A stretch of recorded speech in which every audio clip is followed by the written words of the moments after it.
The Londonpreneur Show with Michelle Carter. Welcome to another episode of The Londonpreneur Show, where I interview a new entrepreneur every Monday and Friday. Today's guest is Rhonda Stark from Mortgage Teacher. Welcome, Rhonda. Thank you. Thanks for having me. I ask everybody the same question to start off. What gets you out of bed in the morning? Well, for that, I'd have to say my kids. I do, when I get up out of bed in the morning, I have a lot of things to do, and I like to think that most of the time I'm doing things for my kids so that eventually I can, show them success and lead a good example and all of that fun stuff. So, yeah, I think I get out of bed in the morning and do what I do for my kids. Absolutely. Yeah. So tell me a bit more about what Mortgage Teacher is. Well, Mortgage Teacher is the brokerage that I work for. And as a mortgage agent myself, I have always really considered myself an educator of clients. So it's a really good fit for me because I like to really get involved with the clients in terms of their education so that they understand the mortgage process, and then they can, they can manage their mortgage better. And then ultimately, my goal is to help them get mortgage free. Okay. Yeah. And how does someone get mortgage free? Well, in a summary. Right. There are some steps involved, but generally speaking, when I'm working with clients, it's very important to get them started off on the right foot. Okay. So the way that I work with my clients is to make sure that they understand how to get mortgage ready. And then once they've gotten themselves into a mortgage, how to manage that mortgage effectively, knowing the tips and tricks and things of, how to save on interest, for example, and pay down their mortgage a little bit quicker. Okay. And ultimately, it serves them better because they wind up becoming mortgage free and having, money at the end of that period that they wouldn't normally have had to spend on other things like time with their family. So what got you into the mortgage industry? Well, I used to work for a lender, so I worked for a large, one of the major Canadian banks, and then as a mortgage applicant as well, myself several times over the last 16 or 17 years. And I think that really being so close to the situation and being so close to the mortgage side of things in the different aspects that I worked and that I was as an applicant really gave me some perspective on how things worked. And I really saw sort of a void in terms of, consumer education and then how clients were taken through the mortgage process. And I wanted to fill that void for them. Absolutely. Find something that's missing and you have that differentiation for yourself. Yeah. So when did you know you wanted to be an entrepreneur or to be your own boss? I probably have known for a long time. I was a mortgage, as I said, a mortgage officer in a bank, probably in the early 90s. And at that time, I liked doing what I was doing, but I wasn't so fussy on the corporate environment. And I always thought to myself, gee, wouldn't it be really neat to work on my own doing this? So that's kind of what started me on the path to becoming a mortgage agent. Okay. And then I guess, too, I have had other businesses of my own.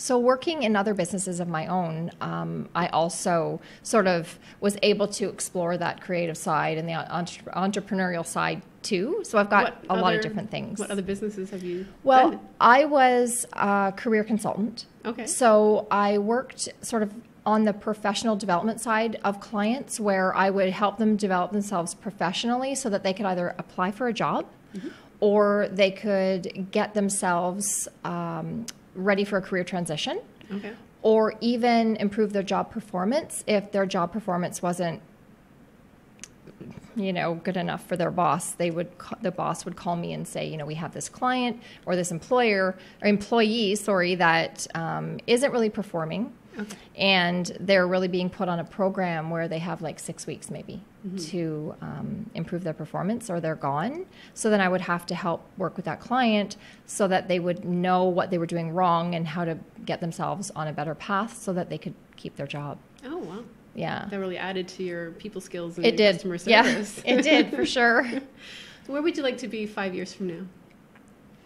5 years from now, well, I obviously would like to be very successful. Yeah. I would like to, I envisioned this a lot in terms of how I see myself in the future. And I think in the future, I really want to be seen as like the go-to person for everything mortgage. Okay. So that being said, I want to set myself apart and stand out from others in the community. And I want, when people think about the mortgage process, I want people to think about me. Mm-hmm. And then, of course, I want to sort of be living the dream with my family. So you want to be the most knowledgeable person in the mortgage industry? I want to be yes, I want to be knowledgeable. Absolutely. Very important, because then I can pass that knowledge along to my clients. Mm-hmm. And the other thing is I would like to be sort of the face of the industry in terms of this is the person that you want to go to when you want to not only get a mortgage, but you want to get the right mortgage for you, right? Because when I'm dealing with clients, my goal is not just to get them in a mortgage, mm-hmm. but my goal is to get them in a mortgage that's right for them, mm-hmm. and then help them or to make sure that they can manage the mortgage properly so they ultimately get mortgage free. Yeah. So I don't want them stuck in one mortgage after another, right? My goal isn't that. Mm-hmm. So my goal is to get them eventually out of their mortgage so they don't need me anymore. Absolutely. Yeah. Have you received any good business advice? Received any good business advice? Mm-hmm. Well, I think probably one of the most, the things that really hit me most closest to home were a couple of things. First of all, don't take on too much at once. Okay. And that is so important. I mean, even for any entrepreneur. Yes. And then the other thing was to surround yourself with a really strong support network. Okay. And I'm all for that. I really feel like when you have a strong support network around you, mm-hmm. then you can really conquer, your goals in your business. Okay. So do you believe in that advice that they say you're the average of the 5 people you spend most of your time with? I would say there's some truth to that. Yeah. I do believe that for sure. So really, I mean, if you want to be successful, you have to surround yourself with successful people. Okay. I also think maybe that there's a little bit of an extra piece to that, mm-hmm. which would be, it's your attitude. Okay. So if you have a positive attitude and you think positive, then mm-hmm. positive things are going to happen for you. Oh, so you really have to, yes, surround yourself with positive people and strong people and people that you want to be like, mm-hmm. but you also should make sure that you're maintaining a very strong and positive attitude and believe in yourself so that you can excel and be where you want to be. That's great advice. Yeah. Let's talk about marketing for a moment here. Okay. What marketing strategies do you find are most successful right now? Well, I think a big part of my marketing right now, particularly, is getting out in front of people. So I do have, my website and my social media, which play a big part. But the biggest thing that I'm trying to do right now is become visible in the public eye, mm-hmm. and get out there speaking, networking, and surrounding myself as well, and building a team of people who can help me to create the image that I want my clients to see. Okay. So that is very important, I think, for my sort of marketing campaign, if for lack of a better word. Absolutely. So where can we find out more information about you? Well, you can check out my website at www.rhondastark.ca. Mm-hmm. And then, of course, social media. So you can find me on Facebook, on Twitter, on LinkedIn, and Google+. And also, I'm always around in various networking groups around the city. So okay. I'm at the Chamber, and I'm at BNI, and I'm at Mompreneurs, and Women in Business, In Touch, a lot of different places. So, yeah, if you're looking for me, I'm sure you'll find me somewhere.